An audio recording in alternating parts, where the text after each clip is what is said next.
White House inaripotiwa kuwa karibu kufikia makubaliano ya awali na Iran yatakayolenga kusitisha vita na kufungua njia ya mazungumzo rasmi kuhusu mpango wa nyuklia wa Tehran, kwa mujibu wa ripoti ya Axios iliyowanukuu maafisa wa Marekani na watu wanaofahamu mazungumzo hayo. Makubaliano hayo yanatajwa kuwa waraka mfupi wa ukurasa mmoja wenye mfumo wa kuelekea kusitisha mapigano na kuanzisha mchakato mpana wa kidiplomasia kati ya mataifa hayo mawili. Kwa mujibu wa ripoti hiyo, Marekani inatarajiwa jibu kutoka Iran ndani ya saa 48 zijazo.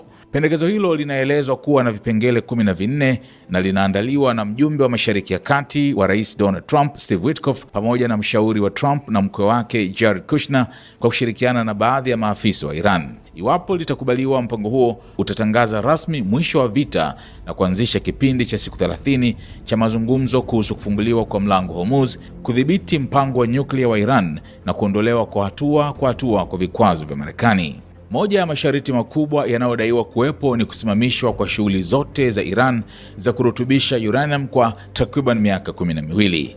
Kipindi hicho kinaweza kuongezwa ikiwa Iran itabainika kukiuka makubaliano hayo. Baada ya kipindi hicho, Iran itaruhusiwa kurutubisha uranium kwa kiwango cha kiraia cha 3.67% pekee, huku ikiahidi kutotafuta silaha za nyuklia na kukubali ukaguzi mkali zaidi wa Umoja wa Mataifa, ikiwemo ukaguzi wa kushtukiza.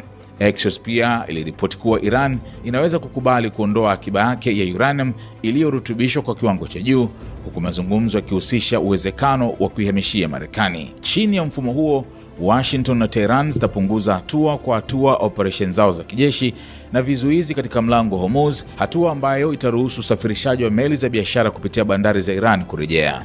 Hata hivyo, maafisa wa Marekani wameonya kuwa ikiwa mazungumzo yatashindwa au hayatatoa makubaliano ya mwisho, Marekani inaweza kurejesha vizuizi au hata kurejea katika hatua za kijeshi. Licha ya dalili za maendeleo, ripoti hiyo ilisisitiza kuwa hakuna jambo lililokubaliwa rasmi bado.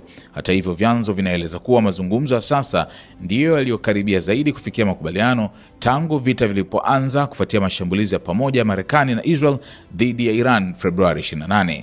Wakati huo huo, msemaji wa Wizara ya Mambo ya Nje ya Iran aliambia CNBC kuwa Tehran inafanyia tathmini pendekezo hilo la vipengele 14, ingawa hakutoa maelezo zaidi hadharani.